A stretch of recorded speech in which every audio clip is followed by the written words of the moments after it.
Episode की शुरुआत में हम जिन और यूदू को देखते हैं और यूदू यही कहता है कि मेरी बहन को यहाँ बुलाओ, मुझे उससे कुछ बात करनी है।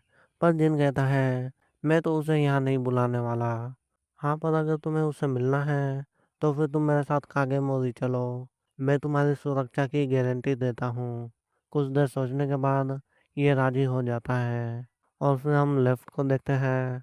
वो इस डेमन के मास्टर से पूछती है, वैसे ये कितने किलो का है? इसमें ये बताता है कि मैंने इसे कभी तोला नहीं है, पर ये जितना चाहे उतना भारी हो सकता है। और फिर हम राइट को देखते हैं, जिसे देखकर ये खरगोश उसे थोड़ा सा चिढ़ाता है। इस वजह से इसे गुस्सा आ जाता है और वो कहता है कि युरु, क्या तुम्हें खरगोश का शिकार करना आता है?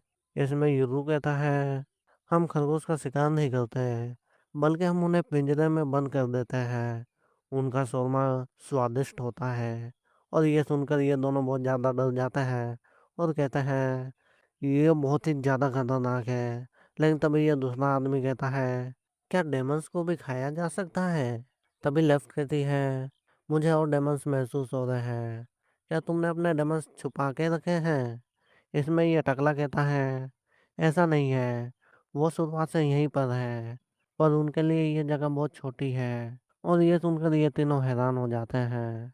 और फिर हम आशा को देखते हैं, जिन उसे भी बता देता है कि वो यूरो को घर ला रहा है। और इस चीज़ से आशा बहुत ज़्यादा खुश होती है और वो गाभी को उठाती है और उसके उठने के बाद ये कहती है, वो यहाँ आने वाला है, मुझे क्या पहनना चाहिए? वो बहुत ज़्यादा एक्साइटेड होती है और ये उसे देखकर सोचती है ये पागल हो चुकी है। तभी हम दोबारा इन सबको देखते हैं और यूरो यही सोच रहा होता है कि यह गुफा कितनी लंबी है। तभी जिन अपने बॉस को भी बता देता है कि वो यूरो को घर ला रहा है। इसमें उसके बॉस कहते हैं, ठीक है, उसका अच्छे से ख्याल रखना। तभी हम देखते हैं कि एक आगे मोरी पहुंच जाते हैं, पर तभी राइट कहता है, मुझे यहाँ पर कोई भी डेमर्स महसूस नहीं हो रहे हैं। क्या वो यहाँ नहीं है? इसमें जिन कहता है, हम अभी उस इलाके में नहीं पहुँचे हैं। और फिर जैसे ही ये पहुँच जाते हैं, एक टकला इनके पास आता है और कहता है, तो तुम इसे यहाँ ले ही आए। उसे देखकर जिन खुश नहीं होता और कहता है, तुम भला यहाँ क्या कर रहे हो? इसमें ये टकला कहता है, आशा का बड़ा भाई आने वाला था, मैं भला क्यों नहीं आता? तभी वहाँ पर आशा भी आ जाती है और वो अपने भाई को देख के बहुत ज़्यादा खुश होती है। पर ये खुश नहीं होता, क्योंकि इसे तो अभी भी लगता है कि ये उसकी नकली बहन है। पर आशा तो सच जानती है, इसलिए वो पूछती है, क्या वो उसे गले लगा सकती है? इसमें ये मना कर देता है और कहता है, मैं यहाँ दोस्ती करने नहीं आया हूँ, बल्कि मुझे कुछ सवालों के जवाब चाहिए। और फिलहाल तुम उसकी चिंता करो। आशा जैसे ही जिनको देखती है, वो कहती है, तुम्हें तो हॉस्पिटल जाना चाहिए। इसमें आसुमा भी हमें जवाब देता है, पर आशा उसे देखकर थोड़ी हैरान होती है और पूछती है, भला आप यहाँ कब आए? इसमें आसुमा कहता है, भाई के आते ही सबको भूल गई। तभी जिन कहता है, यूं यहाँ पर हमारा मेहमान है, इसलिए तुम्हारे यहाँ कोई जरूरत नहीं है। ये सुनकर ये चला जाता है और ये साफ साफ पता चलता है कि ये सब इस टकले को ज़्यादा पसंद नहीं करते। और फिर हम देखते हैं कि एक डॉक्टर जिनका इलाज करती है और वो कहती है, यकीन नहीं होता, तुम्हें एक बच्चे ने कुल्हाड़ी से काट दिया। इसमें जिन कहता है, अब क्या कर सकते हैं, कोई आम बच्चा कुल्हाड़ी लेके थोड़ी घूमता है। इसमें यूदू कहता है, पर हमारे गांव में तो हर कोई कुल्हाड़ी लेकर घूमता है। इसमें आशा भी हमें जवाब देती है और इन दोनों को देख के ये आदमी कहता है, ये दोनों भाई बहन ही जंगली है। तभी जिन कहता है, वैसे आप ये खून ले लीजिए। और उसका खून देख के यूदू हैरान हो जाता है और कहता है, बच्चों और औरतों का खून तो राक्षस निकालते हैं। इसमें आशा कहती है, मैंने ही इनसे ऐसा करने के लिए कहा था। ये एक आधुनिक तरीके से खून निकालते हैं और अगर कोई इसमें माहिर हो तो दर्द भी नहीं होता। फिर वो डॉक्टर इसे इंजेक्शन दिखाती है जिसकी मदद से खून निकाला जाता है। तभी ये आदमी कहता है, क्या बात है, इसे लड़ाई से कोई दिक्कत नहीं है, पर खून निकालने से है। तभी आशा कहती है, कागे मोरी मुझे भरपेट खाना देते हैं, जिस वजह से थोड़ा सा खून निकालने से कोई फर्क नहीं पड़ता। इसमें युदू कहता है, देखो मेरी बहन आशा तो बहुत छोटी थी और बहुत क्यूट भी थी। इसमें आशा कहती है, मैं यहाँ के खाने की वजह से बड़ी हुई हूँ।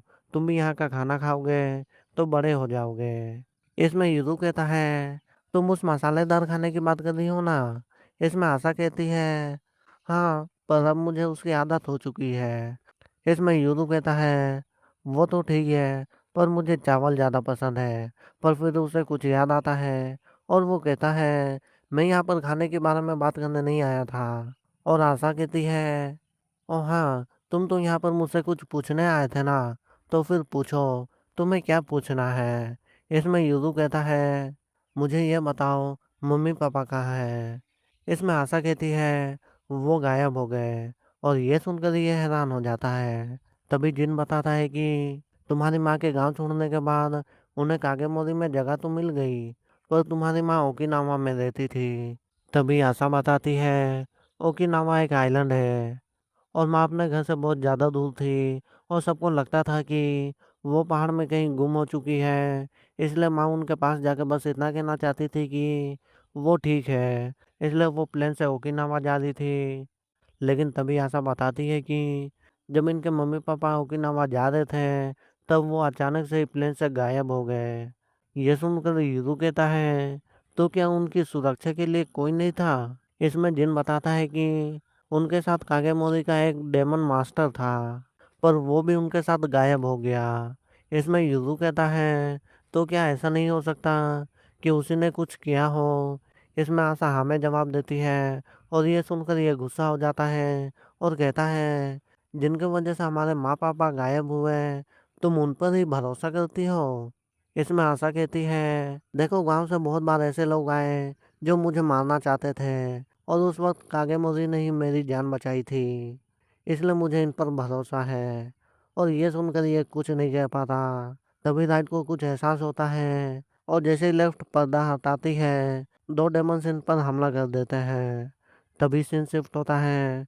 हम गाबी को देखते हैं। उसे उसका डेमन उठाता है और वो देखती है कि दो डेमन उस पर नजर रख रहे हैं, पर ये उनसे डरती नहीं है और लड़ाई के लिए तैयार हो जाती है। तभी हम दोबारा इन्हें देखते हैं। वो दो डेमन इन पर हमला कर रहे होते हैं और यूरू कहता है, तो तुमने मुझे अपनी जाल में फंसा ही लिया ना। इसमें जिन कहता है, वो दो डेमंस कागेमोरी के नहीं है। तभी लेफ्ट कहती है, तो क्या हम उन्हें हरा सकते हैं। इसमें जिन कहता है, मैं तो उनके मालिक को ही पकड़ना पसंद करूंगा। इसमें यूरू पूछता है, वैसे मालिक के मरने के बाद डेमंस का क्या होता है। इसमें ये आदमी बताता है कि अगर मास्टर के मरने से पहले डेमंस को दूसरे मास्टर को नहीं सौंपा गया, तो मास्टर के मरने के बाद वो भटकते रहते हैं। तभी ये खरगोश कहता है, और इसी वजह से डेमंस अपने मास्टर की बहुत ज़्यादा चिंता करते हैं। तभी ये रुक जाते हैं और यूरू कहता है, ठीक है फिर मैं कोशिश करूंगा कि मैं उनके मास्टर को ना मारूं। और इस बात से आशा इम्प्रेस हो जाती है। तभी यूरू कहता है, वैसे क्या तुम्हारे पास तीर धनुष है। इसमें वो अपने डीमन से कहता है और वो तीर धनुष निकाल देता है। लेकिन यूरू ने इस तरह के तीर धनुष को कभी नहीं देखा होता, पर वो उन्हें उठा लेता है और वो अपना हमला कर देता है। पर वो हमला इन्हें लगता है कि नहीं, वो हमें नहीं पता चलता, क्योंकि ये एपिसोड यहीं खत्म होता है।